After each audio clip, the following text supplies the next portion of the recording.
Leader TV जे programme अॼु जी ॻाल्हि में आवां जो मेज़बान डॉक्टर अयूब शेख ऐं तव्हां हीअ जेका फ़ौज ॾिसो था इहो एंग्रो एनर्जी जे HR जे मैनेजर जनाब डॉक्टर मुश्ताक विगे साहब सां गॾु असांजा 4 नौजवान गॾु आहिनि ऐं जेका एंग्रो एनर्जी आहे थर में जंहिं पंहिंजे ब्लॉक जे मार्फत पाकिस्तान में नेशनल ग्रिड खे बिजली ॾियणु शुरू करे छॾी आहे उन थर जे एंग्रो एनर्जी जा 2 हिकिड़ा मक़सद आहिनि।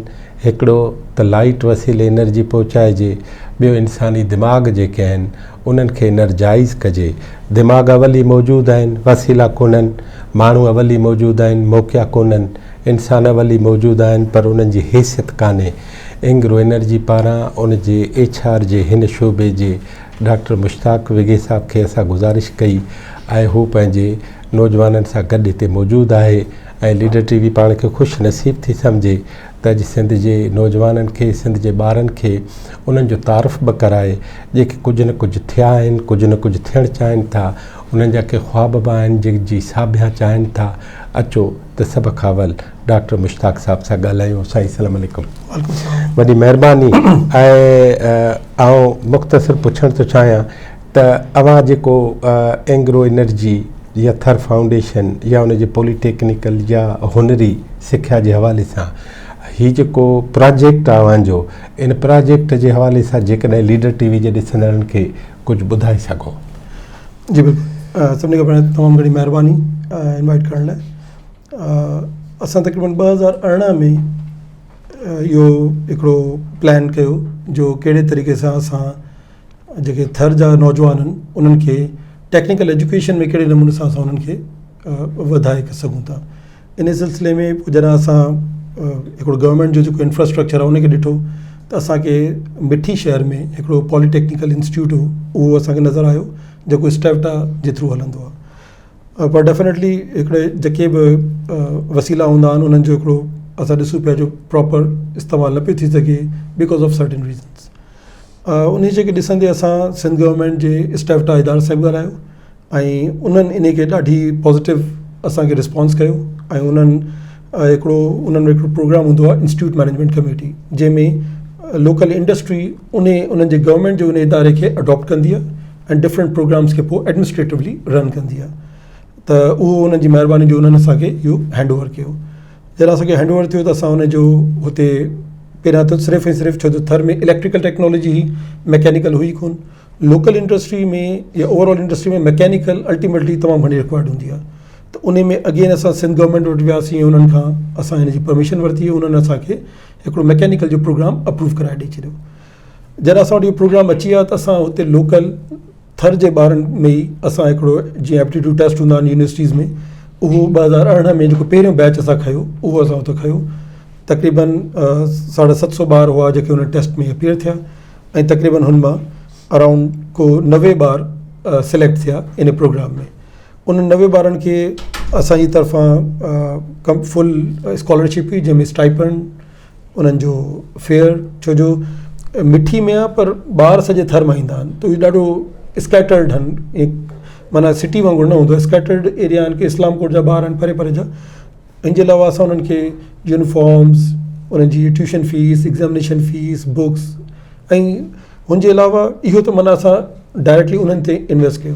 भला जेके अचनि था जी उन्हनि सभिनी खे दाख़िला था ॾियो या तव्हांजी का फार्मूला आहे त हिकु हिकु तालके मां केतिरा खणिबा? न सर, इहो तालका वाइज़ डिवाइड न थियल आहे, इहो प्योरली मेरिट बेस्ड आहे। मेरिट असां टेस्ट रखंदा आहियूं सभिनी तालकनि, थर जे जेके तालका थर जो एरिया सॼो उहे आहिनि, पोइ उहो मेरिट ते आहे। जेको सिलेक्ट थींदो टॉप ऑर्डर में रिज़ल्ट में ईंदो उहे उनखे अचीव करे वठंदा आहिनि। हुते ज़ाहिर सी ॻाल्हि आहे उन इदारे खे काफ़ी ज़रूरत हुई, त हुते असां फैकल्टी जी ज़रूरत हुई, त असां तक़रीबन 10 फैकल्टी हुते इंडक्ट कया सिस्टम में, छो जो ज़ाहिर सी ॻाल्हि आहे रेगुलर क्लासिस न हलंदा पोइ इहे ॿार सिखी न सघंदा। असांखे छो जो टेक्निकल एजुकेशन में चैलेंज हो, टेक्निकल एजुकेशन में 75% प्रैक्टिकल हूंदो आहे। त असां कराची मां बि जेके असांजा सिंध जा डिफरेंट जॻहियुनि जा नौजवान जेके कराची में जॉब्स कनि पिया उन्हनि खे रिक्वेस्ट कईसीं, उन्हनि बि असांजो साथ ॾिनो, आया ऐं उन्हनि हुते फैकल्टी जो पार्ट थिया ऐं अलहमदिल्ला हाणे 3 साल कंप्लीट थिया आहिनि। 3 सालनि में इन्हनि जा इंडस्ट्रियल विज़िट्स असां कराया आहिनि इन्हनि जी हुते मशीन्स ऐड कयूं आहिनि कंपनी जे मदद सां। डिफरेंट ॿियनि कंपनीज़ बि असांजी मदद कई इन द पार्ट्स ऑफ उन असांखे इन काइंड सपोर्ट करण लाइ मशीन्स वग़ैरह ॾियण में। ऐं अलहमदिल्ला हाणे 3 साल थिया आहिनि, इहे दोस्त सभु हाणे 3 सालनि मां हिकिड़ा विया हूंदा, हिकिड़नि जूं मजबूरियूं हूंदियूं, हिकिड़ा पढ़ी न सघिया हूंदा, त छणी जेके पास ऐं अॻिते आया उहे टोटल घणा थिया? जी, तक़रीबन एडमिशन थी ही 90 ॿारनि जी, ऐं 3 सालनि खां पोइ जेको हाणे जेके 3rd ईयर जा एग्ज़ाम जिन्हनि ॾिनो आहे उहो अराउंड 70 ॿारनि जिन्हनि एग्ज़ाम्स ॾिना आहिनि, हुन मां बि माना 60 ॿार अहिड़ा आहिनि जेके बिल्कुलु राब्ते में आहिनि, एक्टिव आहिनि, ईंदा आहिनि हर जाइ ते, का ॻाल्हि थींदी आहे जॉब्स रिलेटेड, छो जो हिननि जो 3rd ईयर जो रिज़ल्ट न आयो आहे। अच्छा, उहो कॾहिं अचिणो आहे? उहो दिसंबर में इंशाअल्लाह। उहो हुननि अगस्त में कॾहिं ॾिनो हूंदो? अगस्त में एग्ज़ाम थियो। अगस्त में एग्ज़ाम थियो आहे, हाणे नवंबर दिसंबर में। अच्छा, पोइ हिननि जो छा थींदो? इन्हनि जो त असां छो जो जेको हिननि जी एजुकेशन वग़ैरह हले पई 3 सालनि खां, इन सॼे दौरान में असां डिफरेंट जेके कॉर्पोरेट वॾा नाला आहिनि, टोयोटा थी वियो या ॿियूं कंपनीज़ आहिनि काफ़ी, उन्हनि सभिनी खे असां इनवाइट कंदा रहिया आहियूं जो तव्हां अचो ऐं ॾिसो हिते ॿार पढ़नि था, हिननि जो स्टैंडर्ड ऑफ एजुकेशन ॾिसो। उहे पंहिंजे टेक्निकल टीम सां गॾु ईंदा, ॿारनि सां अक्सर मिलंदा, हिननि खे क्वेश्चन्स कंदा, त हिकिड़ो असांजी कोशिशि जो ट्रस्ट डेवलप थिए जो हिते क्वालिटी मौजूदु आहे। जॾहिं हाणे हिननि एग्ज़ाम ॾेई छॾिया आहिनि त हाणे असांखे हिकिड़ी हिते ई निजी कंपनी असां सां राब्तो कयो, जेका पाकिस्तान जे चंद वॾे नालनि मां हिकु आहे, ऐं हुते टेस्ट थियनि पिया त सॼे पाकिस्तान मां केरु बि अची सघियो, मेजॉरिटी ज़ाहिर सी ॻाल्हि आहे कराची जा ई ॿार हुआ, उन्हनि में हे दोस्त बि अपीयर थिया, तक़रीबन 3 ॿार हुआ जेके हिते अची अपीयर थिया टेस्ट। 3 ॿार जी हिते अपीयर थिया टेस्ट में? जी हाँ। पोइ उन्हनि जो छा थियो? अलहमदिल्ला सभु सिलेक्ट थी विया। ओ माशा, मुबारक हुजनि। ख़ैर मुबारक।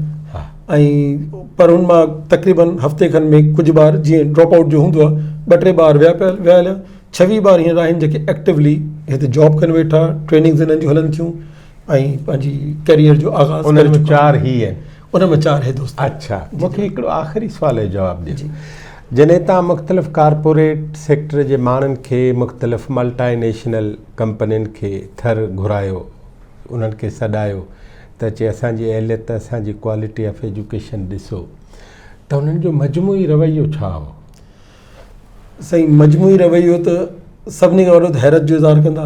अच्छा, जो उन्हनि खे एक्सपेक्टेशन इहा न हूंदी हुई, स्पेशली जेको टेक्निकल एजुकेशन आहे, हो अची हिननि खां को न को कमु करे ॾेखारींदा आहिनि। हो ज़बानी पुछण खां चवंदा आहिनि इहो कमु करे ॾेखारियो। छो त तव्हां ॿुधायो त टेक्निकल में 75%। जी हाँ, प्रैक्टिकल आहे। प्रैक्टिकल। जी हाँ, त जेॾी महिल उहो हुननि सां ॻाल्हाईंदा हुआ त हमेशह हैरत जो इज़हार कंदा हुआ ऐं ख़ुशी जो इज़हार बि कंदा हुआ।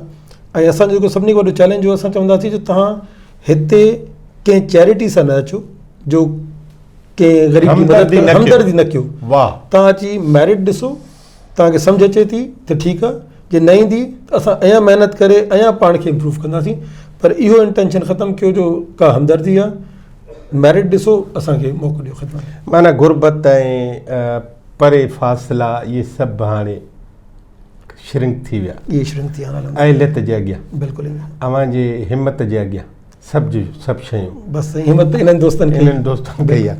अव्हांजो लीडर टीवी जे पारां वरी बि थोराइतो आहियां, अव्हां असांखे टाइम ॾिनो, ऐं आउं चाहियां थो आख़िर में हिकिड़ी ॻाल्हि अव्हांखे कंदो हलां।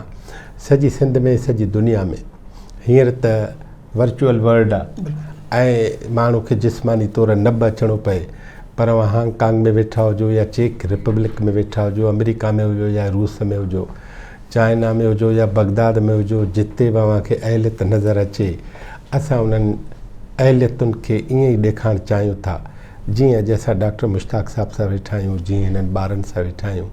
अव्हांजी वॾी महिरबानी। लीडर टीवी खे ॾिसंदा रहो। शाल सभु ख़ुशि हुजो। सदाईं आबाद।